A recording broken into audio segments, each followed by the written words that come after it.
नमस्कार। आज के इस दिलचस्प एक्सप्लेनर में हम एक ऐसे कलात्मक सफर पर निकलने वाले हैं जिसने इतिहास को हमेशा के लिए बदल दिया। हम बात कर रहे हैं मुगल लघु चित्रकला यानी मिनिएचर पेंटिंग की।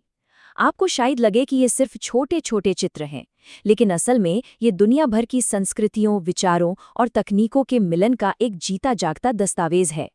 चलिए देखते हैं कि कैसे वैश्विक प्रभावों के इस संगम ने कला के इतने परिष्कृत रूप को जन्म दिया। जरा सम्राट जहांगीर के इस शानदार दावे पर गौर कीजिए। वो कहते थे कि अगर एक ही तस्वीर में कई चेहरे हों तो वो बता सकते हैं कि आंख किस उस्ताद ने बनाई है और भौहें किसने।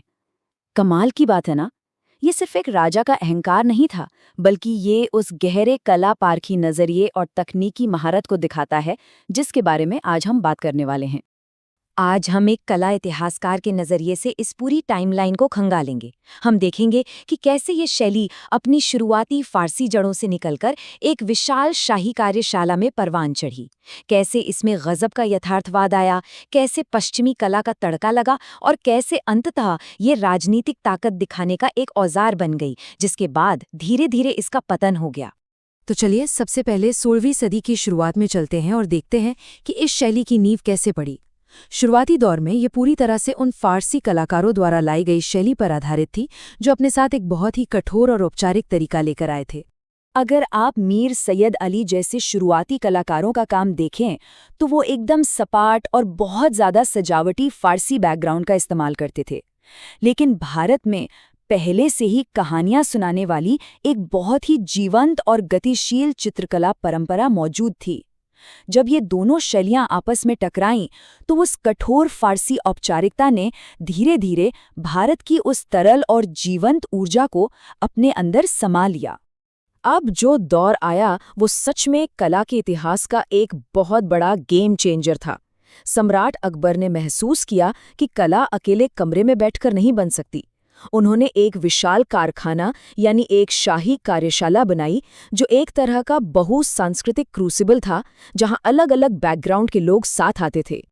जरा सोचिए, फतेहपुर सीकरी के इस कारखाने में अकबर ने 100 से भी ज्यादा चित्रकारों को नियुक्त किया था। यहाँ उन्होंने स्थानीय हिंदू कलाकारों और बाहर से आए स्थापित मुस्लिम उस्तादों को एक साथ काम करने का मौका दिया। ये कोई मामूली बात नहीं थी। इस अभूतपूर्व सहयोग ने पूरी कला को एक नई दिशा दे दी। और सबसे दिलचस्प बात यह है कि यहाँ काम करने का तरीका बिल्कुल किसी आधुनिक असेंबली लाइन जैसा था। एक मिनिएचर पेंटिंग किसी एक इंसान का काम नहीं होता था। एक कलाकार खाकाया रूपरेखा तैयार करता, दूसरा चेहरों में बारीक डिटेल्स भरता, कोई तीसरा पीछे का परिदृश्य बनाता और अंत में चौथा विशेषज्ञ उसमें रंग भरता। पूरी टीम मिलकर एक ही पन्ने पर जादू करती थी। इस गजब की टीम वर्क से कुछ ऐसे इंडिविजुअल सुपरस्टार्स भी निकले जिनका नाम आज भी अदब से लिया जाता है। बसावन जैसे उस्ताद अपनी जटिल रचनाओं के लिए जाने गए, और दशवंत की कहानी तो और भी प्रेरणादायक है। एक साधारण पालकी उठाने वाले से लेकर वो एक महान उस्ताद बने जिन्होंने चित्रों में एक गजब की गतिशीलता ला दी। आगे चलकर उस्ताद मंसूर ने तो जानवरों और फूलों का ऐसा फोटोग्राफिक चित्रण किया कि बस देखते रह जाएं, और अबुल हसन ने अपनी तकनीकी पूर्णता से सबको हैरान कर दिया। सम्राट जहांगीर के शासनकाल में आते आते कला का पूरा फोकस ही बदल गया। जहांगीर को प्रकृति से बहुत लगाव था, इसलिए चित्रकारी अब सिर्फ कहानियां सुनाने के लिए नहीं थी, बल्कि ये प्रकृति के एक गहरे, लगभग वैज्ञानिक अवलोकन की ओर मुड़ गई। यथार्थवाद या रियलिज्म अब सबसे अहम हो गया था। उस्ताद मंसूर का काम इसका सबसे बेहतरीन उदाहरण है। जब वो किसी पक्षी या फूल की पेंटिंग बनाते थे तो वो सिर्फ उसकी शक्ल नहीं बनाते थे, वो उसकी आत्मा, उसके असली सार को कैनवस पर उतार देते थे। ये उस जमाने के लिए सच में फोटोग्राफिक रियलिज्म के स्तर की उपलब्धि थी। अब आप सोच रहे होंगे कि बिना कैमरे के ये सब कैसे मुमकिन था? इसका रहस्य उनकी तकनीकों में था, खासकर स्याह कलम जैसी तकनीक में। अंडे की जर्दी या सरेस के बेस के साथ बहुत ही बारीक काली स्याही का इस्तेमाल करके ये कलाकार इतने सटीक डिटेल्स उकेरते थे कि आप पेंटिंग में एक एक बाल तक को गिन सकते थे। सच में ये दिमाग चकरा देने वाला कौशल था। लेकिन कहानी में एक जबरदस्त ट्विस्ट अभी बाकी था। जब सर थॉमस रो जैसे यूरोपीय राजनयिक और जेजुइट पुजारी मुगल दरबार में आए तो वो अपने साथ यूरोपीय बाइबल और कुछ पश्चिमी पेंटिंग्स भी लाए, और इन चीजों ने मुगल कलाकारों की दुनिया हिला दी।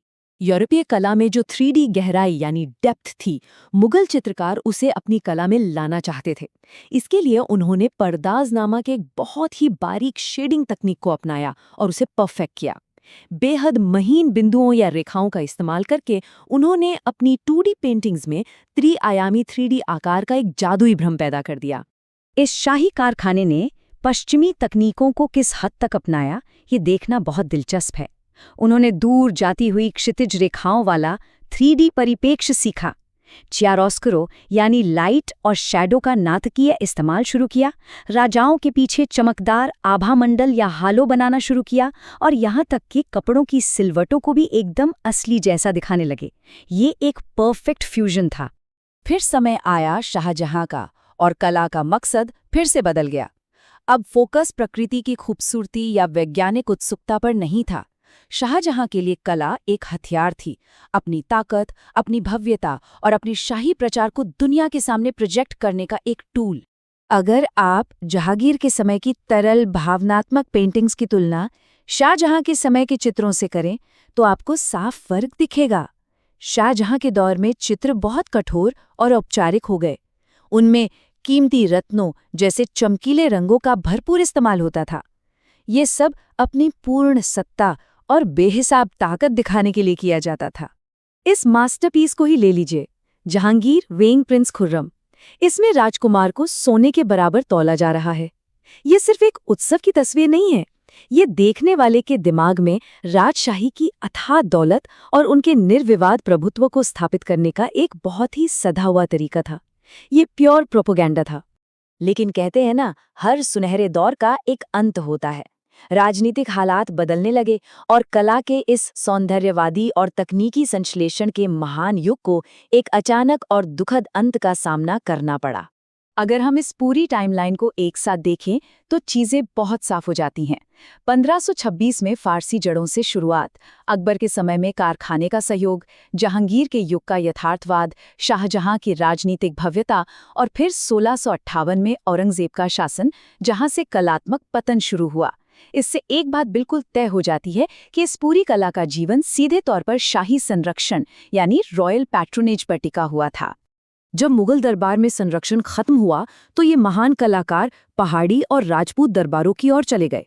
लेकिन वो खाली हाथ नहीं गए, वो अपने साथ एक पूरी नई दृश्य शब्दावली लेकर गए। एक चश्म यानी साइड प्रोफाइल वाले चेहरे, वो सांस रोक देने वाला बारीक रेखाचित्र, वो जटिल और बारीक रंगों का मिश्रण जो पुरानी राजस्थानी शैलियों से बिल्कुल अलग था, और वो हल्का सा पश्चिमी शेडिंग का प्रभाव।